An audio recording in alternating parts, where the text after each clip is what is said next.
Bueno, y realmente los días de la conferencia estuvieron muy bien, bastante bonitos, bastante interesantes todos los profesionales que habían alrededor del mundo, en su mayoría pues obviamente de aquí de Suiza. A mí me tocó estar en tres charlas, una como moderador, una como panelista, aparte de un panel de discusión, y una como keynote speaker. Donde estuve como keynote speaker hablamos de pen testing en ambientes SCADA, ambientes de control industrial. Hablamos de las diferencias que existen entre el ambiente IT, entre el ambiente OT. Hablamos de muchas cosas muy a alto nivel, les diría yo. La charla duró media hora únicamente, incluyendo preguntas y respuestas, que a veces es lo que más tiempo ocupa.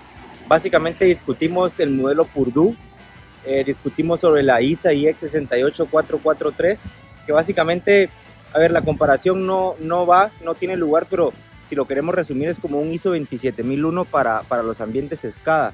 Tocamos un poco el tema de NERC-CIP, porque en la audiencia también había gente de Estados Unidos, donde ahí es una regulación y no un framework. Y vimos cómo podíamos o qué técnicas más básicas podríamos implementar en cuanto a, hablamos de escaneo de vulnerabilidades y explotación en el Purdue abajo de nivel 3, que básicamente son PLCs y todos estos dispositivos muy viejos, muy antiguos, y cómo podíamos implementar ya técnicas un poco más normales, entre comillas, de pen testing y hacking ético en Purdue arriba de capa 3, ¿no? Que sería ya como los historiadores, los SCADA, que a veces tienen interfaz web, donde podríamos implementar tranquilamente los WASP Top 10. También en la charla donde fui panelista, hablamos de la inteligencia artificial y el impacto que puede llegar a tener esto en el futuro de la ciberseguridad. Yo creo que nadie habló sobre el tema o nadie tocó, todos creo que estábamos de acuerdo en que la inteligencia artificial a va a reemplazar muy pocos trabajos directamente, más bien el que va a reemplazar a las personas o el que va a reemplazar al trabajo o tu trabajo va a ser otra persona que sepa utilizar la inteligencia artificial. Ese fue creo que un común denominador, un común acuerdo entre todos los panelistas y entre todo el público en general y todos los asistentes a la conferencia. También acordamos, creo yo, que vamos a estar viendo un aumento en el uso de AI o inteligencia artificial generativa, que realmente tenemos que implementar un framework, que la NIST ya tiene un framework de manejo de riesgos en cuanto a inteligencia artificial se refiere, pero debemos de hacer la evaluación y no caer en la moda, ¿no? En utilizar lo que está de moda. Y la evaluación que se acordó o que todo el mundo acordamos es que se tenía que hacer una evaluación de riesgos sobre si era necesario utilizar inteligencia artificial generativa o si era necesario mejor quedarse en el machine learning tradicional para seguir dependiendo todavía de un set de datos para generar predicciones a futuro y no generar data sintética que después nos iba a tener íbamos a comprometer un poco la calidad del resultado final, porque si se genera data sintética y tenemos bias, un bias en el formato que vamos a estar utilizando para predecir el futuro, pues vamos a tener un gran problema. Hablamos del prompt engineering, y una de las preguntas más populares o más importantes que me hacían con el prompt engineering era que si era una carrera de futuro. Yo creo que es una pregunta muy, muy válida, pero realmente predecir el futuro de aquí a 5 o 10 años es muy difícil. Y si creemos que el prompt engineer puede quedar obsoleto de aquí a 10 años, pues yo creo que el mismo argumento se puede aplicar a cualquier otra carrera, ¿no? Que dentro de aquí de 5 o 10 años también puede ser obsoleta.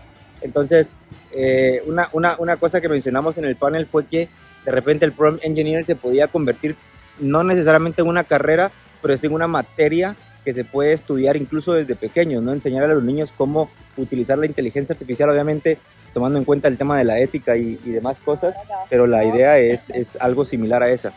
Y donde fui moderador de un panel, hablamos de los ataques de siguiente generación en las cadenas de suministro o en los proveedores que se consideran como críticos para un país. Llamémonos a proveedores de energía, proveedores de internet, proveedores, etcétera, etcétera, ¿no? La cadena de suministros como tal.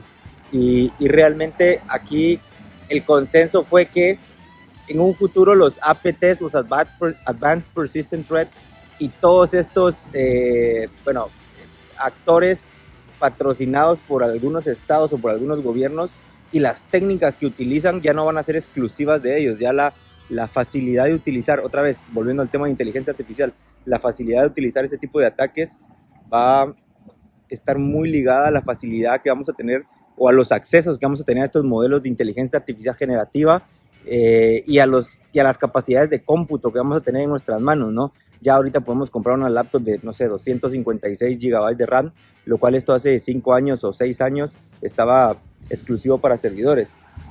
También hablamos de capacidad de almacenamiento, ¿no? Entonces, dentro de muy poco, pues no va a ser ninguna sorpresa que cada quien esté generando sus propios modelos generativos de inteligencia artificial y que con eso las técnicas más avanzadas de hacking vayan a estar disponibles para muchas más personas.